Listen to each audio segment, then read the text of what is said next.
নিযুক্তি প্ৰক্ৰিয়াটোৰ এটা প্ৰচেছ আপোনালোকে আগুৱাই লৈ গৈছে লাহে লাহে হ'ব এতিয়া আমি নিযুক্তি প্ৰথম 2 লাখ পদ আমি বিচাৰি উলিয়াব লাগিব গতিকে তাৰ প্ৰক্ৰিয়াটো আৰম্ভ হৈছে যি একাউণ্টত 9000 সোমাইছিলে সেই একাউণ্টতে অৰুণোদয় নিয়মীয়াকৈ পাই থাকিব আগষ্টৰ 1 তাৰিখৰ পৰা যোনে আগত অৰুণোদয় পাই আছিলে আগষ্টৰ 1 তাৰিখৰ পৰা তেওঁলোকে পাই থাকিব কিন্তু মাজে মাজে আমি ক্লিনিং কৰি থাকোঁ কোনোবা মৰা মানুহ হ'ল বাদ গ'ল কোনোবা চৰকাৰী চাকৰি পালে বাদ গ'ল সেইখিনি কিন্তু তাক বাদে আৰু এতিয়া নতুনকৈ একো কৰিব নালাগে জুলাইৰ ভিতৰত বাজেট হ'লে 28-29 জুলাইত পাছ হৈ যাব 1 আগষ্টৰ পৰা সকলো চৰকাৰী আঁচনিৰ সুবিধা আগৰ দৰে অসমৰ ৰাইজে লাভ কৰিব পাৰিব 6 জুলাইত আমি পূৰ্ণাংগ বাজেট অধিৱেশন পাতিছোঁ 21 দিনৰ বাজেট অধিৱেশন হ'ব আৰু পৰৱৰ্তী সময়ত আমাৰ 1 আগষ্টৰ পৰা প্ৰতিখন চৰকাৰী আঁচনিয়ে আমি নিয়মীয়াকৈ পৰিচালনা কৰিবৰ বাবে সুবিধা পাম ছাৰ ইয়াত কোনো ৰখি যোৱা বা চলাই থকাৰ কথা নহয় এইটো চলিয়ে থাকিব হাইকোৰ্টেও এটা ডাঙৰ অৰ্ডাৰ দিলে গোলাঘাটতো 2 দিনতে আৰু এটা এভিকশ্যন আছে গতিকে এইবিলাক সব কণ্টিনিউৱাছ প্ৰচেছ ইয়াত আৰু নতুন চৰকাৰ পুৰণা চৰকাৰ বুলি নহয় যেনেকৈ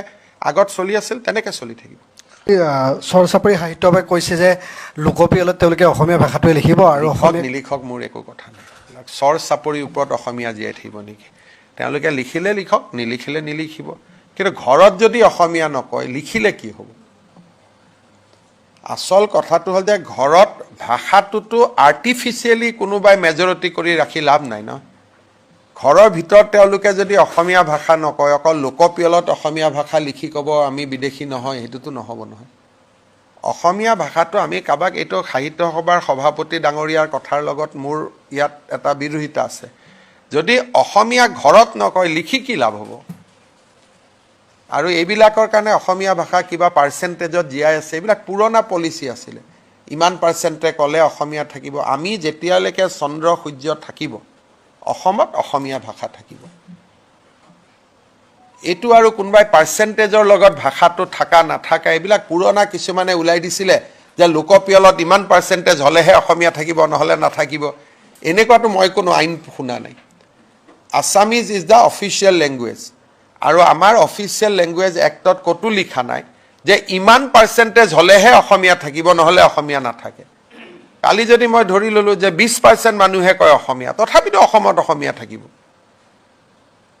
কোনোবাই আৰু বাংলাদেশৰ পৰা আহি পেলাই ইয়াতে ভাষাটো বদলাই দিব পাৰে নেকি তেনেকৈতো নহয় বৰাকত বঙালী BTC এৰিয়াত বড়ো অসমত অসমীয়া লগত জনজাতীয় ভাষা কাৰ্বি মিচিং ৰাভা সববিলাক অসমত বাগিচাৰ দৰে এখন বাগিচাৰ দৰে ফুল ফুলি থাকিব ইয়াত আৰু কোনোবাইতো ক'ৰ পৰা এইটো হিচাপ আহিলে মই নাজানো কিবা চেন্সাছত এনেকৈ ক'ব লাগিব তেনেকৈ ক'ব লাগিব নকলেই বা তাৰ পৰা আমাৰ কি ক্ষতি হ'ব কোনোবাই যদি ভাবে এইটো হ'ল এটা পুৰণা যে 50%ৰ ওপৰ হ'ব লাগে এনেকুৱা ক'ৰবাত আইনত লিখা আছে নেকি মইতো কোনো আইনত দেখা নাই এইবিলাক হ'ল পুৰণা এইবিলাক হ'ল তুষ্টিকৰণৰ একোটা ৰাস্তা মই ভাল পাম যে অসমীয়া ভাষাটো লিখকো ঘৰতো কওক ঘৰত অসমীয়া নকৈ এনে লিখি দিলে কি লাভ হ'ব অসমীয়া ভাষাটো এইটোতো ফ্ৰড হৈ গ'ল না এইটো ভুল হৈ গ'ল যদি বোলে নহয় আমি ঘৰতো অসমীয়া কওঁ কথা বতৰাটো অসমীয়া কওঁ তেতিয়াহে অসমীয়া ক'ব লাগে নহ'লে কি অসমীয়া ক'ব লাগে কাৰণ এইটো এটা নতুন এটা ছিষ্টেম আৰম্ভ হৈছে আমাক দুৰ্বল বুলি ভাবি এইটো এটাও ব্লেকমেইলিঙৰ ৰাস্তা লোৱা হয় আমি ইমান দুৰ্বল নহয় আমাৰ লগত গোটেই জনজাতীয় মানুহ আছে টি গাৰ্ডেনৰ মানুহ আছে সকলোৱে লিখিব যোনে অসমক ভাল পায় অসমৰ মাটিত আছে নহয় জানো সেইটো আৰু লিখি পেলাই যে আমি অসমীয়া ক'লোঁ গতিকে কালিৰ পৰা আমাক বাংলাদেশী নক'ব সেইটো কেনেকৈ হ'ব পাৰে এইবিলাক পুৰণা ছিষ্টেম আছিল এইবিলাকত মই বিশ্বাস নকৰোঁ খালি মই এইটো জানো যে চন্দ্ৰ সূৰ্য থকালৈকে অসমত অসমীয়া ভাষা থাকিব ৰাভা মিচিং কাৰ্বি ডিমাচা থাকিব বৰাকত বঙালী ভাষা থাকিব ইমানে হিন্দী ভাষা ইংলিছ চলিব ইংলিছ মানুহে কথা পাতিব বাহিৰৰ পৃথিৱীৰ লগত জানিবৰ কাৰণে হিন্দী ৰাষ্ট্ৰভাষা দিল্লী বিহাৰত গ'লে পশ্চিমবংগত গ'লে আমি হিন্দীত কথা ক'ব লাগিব হিন্দীও শিকিব চলি থাকিব আৰু তো ভাষাৰ নামত এখন আৰু নতুনকৈ কিবা এটা খুলি লোৱাৰ মইতো চৰ চাপৰি পৰিষদে আমাক জনাব কিয় লাগে লিখিলে হ'ল সেইটো আমিতো মইতো আৰু তাৰ কাৰণে ধন্যবাদ নিদিওঁ কি ভুল কৈছোঁ নি পংকজ ভাই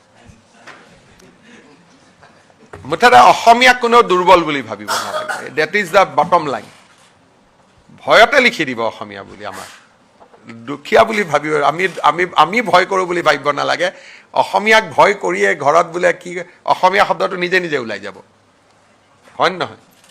সেইকাৰণে আৰু আমি এইবিলাক বুদ্ধিজীৱী কিছুমান আছে, এইবিলাক কৈ আমাৰ মাইণ্ডটো তাৰ পৰা ডাইভাৰ্ট কৰি দিয়ে।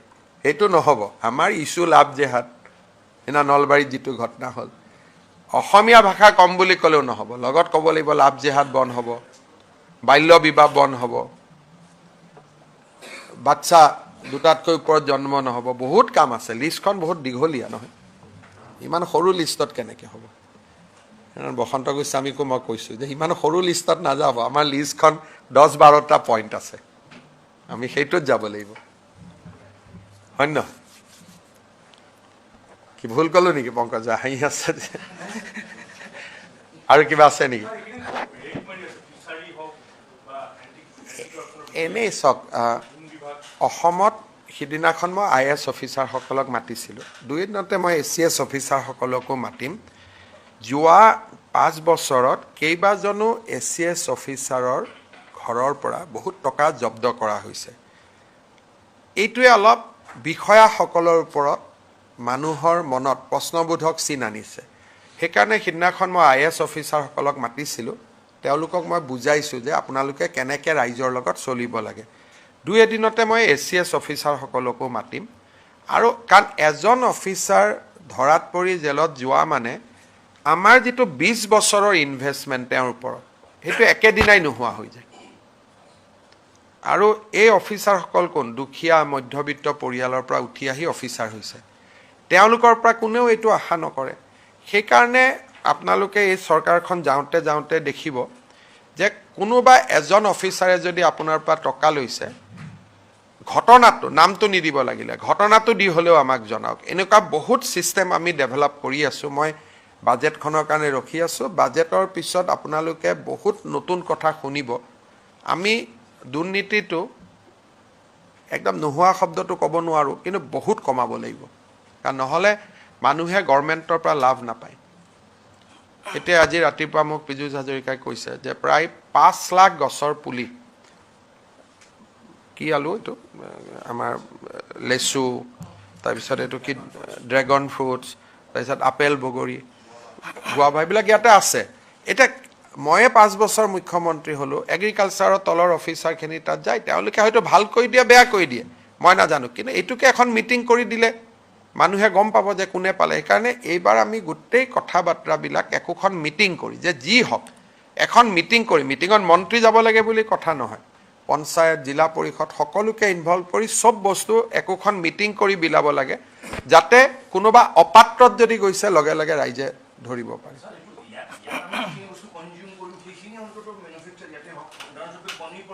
এতিয়া কণী বহুত বাঢ়ি গ'ল।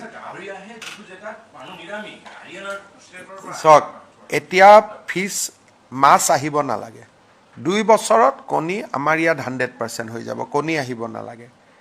গাহৰিটোত অলপ ইছ্যু আছে, কিন্তু মই ভাবোঁ যে আমি নেক্সট 5 ইয়াৰ্ছত কণী, মাছ চাফিচিয়েণ্ট। মৌটো বহুত ভাল ডেভেলপমেণ্ট হৈছে। এইবাৰে আপোনালোকে দেখিছে লেচুৰো বহুত ডিমাণ্ড। মোক ছিংগাপুৰৰ এম্বেচাডৰে মোক নিজে হোৱাটছআপ দি কৈ আছে যে আৰু পঠাব লাগে লেচু। গতিকে অসমীয়া ল'ৰাই যিমানে কাম কৰে অসমখন বাচিব। হাই ভেলু হৰ্টিকালচাৰ যিমান কৰে সিমানে অসমখন বাচিব। এতিয়া আমাৰ খেতি পথাৰবোৰ পৰি আছে, যদি অকল ট্ৰীয়ে লগাই দিয়ে, গছ লগাই দিয়ে, মেৰুনি টেৰুনি গছে লগাই দিয়ে, তাৰো ইনকাম আছে। গতিকে অলপ এই 5 বছৰত আমি অসমৰ অৰ্থনীতিটো জাগৰণ কৰাৰ কাৰণে চেষ্টা কৰিব লাগিব। এইবাৰ বাজেটত আপোনালোকে অলপ অলপ পাব। গধূলি মোৰ এখন সাংবাদিক মেল আছে পাৰ্টি অফিচত, আপোনালোক আহিব 5:30 নে একেটা দিছে জয়ন্ত যেটাত দিছে আপোনালোক আহিব। স্যাৰ, এটা কথা জানি থওঁ, আপুনি গম পায় আৰ্যনগৰত এটা ঘটনা ঘটি গ'ল, আৰু তাৰপিছতে অসমীয়া অনা অসমীয়া এনেকুৱা বিষয় এটা আহিল, আপোনাৰ ষ্টেটমেণ্ট অকণমান জানিব বিচাৰিছোঁ। চাওক, সেই ঘটনাটোৰ যিজন মূল নায়ক তেওঁ কোন হয়? কোনোবা এজন সাংবাদিকৰ নাম এটা ওলাই আছে, ঘূৰি আছে, আপোনালোকে দেখিছে।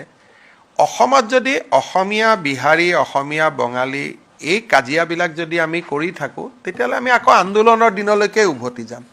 এজন ক্ৰিমিনেল হিন্দীভাষী হ'ব পাৰে, কিন্তু তেওঁতো হিন্দীভাষী কমিউনিটিটোক ৰিপ্ৰেজেণ্ট নকৰে। এজন অসমীয়া ল'ৰা এজন কোনোবা কাৰণত ধৰ্ষণৰ গোচৰত পৰিব পাৰে, সেইবুলি যদি গোটেই অসমীয়াক কোনোবাই ৰেপিষ্ট বুলি কয় আমি মানিম নেকি? সেইকাৰণে যিটো অসমত এজন বিহাৰী অসমীয়াৰ কাজিয়া লাগিলে গোটেই বিহাৰী জাতিটোক টানি আনা, অসমীয়া জাতিটোক টানি আনা, এইটোতো কোনো কাৰণে সমৰ্থনযোগ্য নহয়। তেওঁ যদি মিটিং কৰি যে মই সকলো বিহাৰী ৰাইজৰ হৈ এই কাজিয়াখন কৰিছোঁ, তেতিয়া বেলেগ কথা। কোনোবা এজনৰ উপাধিটো তিৱাৰী হ'লে তেওঁ গোটেই হিন্দীভাষী মানুহৰ প্ৰতিনিধি বুলি কেনেকৈ গম পোৱা যায়? এইবিলাক কৰিলে কি হ'ব? আমাৰ